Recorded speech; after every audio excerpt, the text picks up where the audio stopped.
garage, la descente du garage s'est transformée en torrent.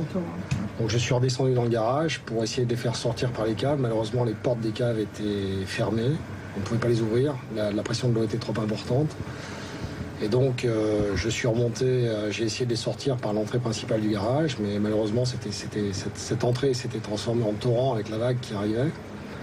Donc j'ai réussi à m'accrocher, comme je suis assez grand, j'ai réussi à m'accrocher à la barrière du haut et je leur ai demandé de s'accrocher à mon blouson. Donc monsieur Bord s'est accroché à mon blouson. Ensuite il a tenu sa femme par les cheveux et par le bras. Et la troisième personne qui était bloquée s'est accrochée à madame Bord. Et elle m'a lâché la main, Ginette. Malheureusement a lâché au bout d'un moment. Et donc j'ai sorti le premier couple et ensuite monsieur le mari de la personne qui était bloquée en bas et a voulu descendre. Il a été emporté par les flots.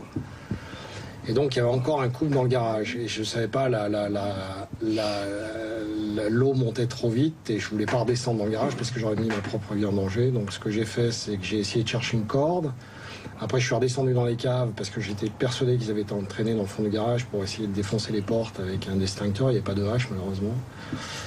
Lacune de la résidence et donc j'ai pas réussi à défoncer les portes, donc je suis remonté et après je me suis rappelé que j'avais des sangles dans la voiture, donc je suis allé dans la voiture, j'avais l'eau jusqu'à la taille pour aller chercher les sangles et j'ai accroché, j'avais des lames de parquet comme je suis en train de refaire mon parquet, j'ai raccroché une lame de parquet à la sangle et j'ai jeté l'ensemble dans le garage et voilà, la lame de parquet flottant, ils ont réussi à récupérer la lame de parquet et lorsqu'ils ont été prêts, je les ai tirés et lorsqu'ils sont arrivés à la sortie du garage, d'autres personnes m'ont aidé pour les sortir de l'eau et voilà, ils sont tombés.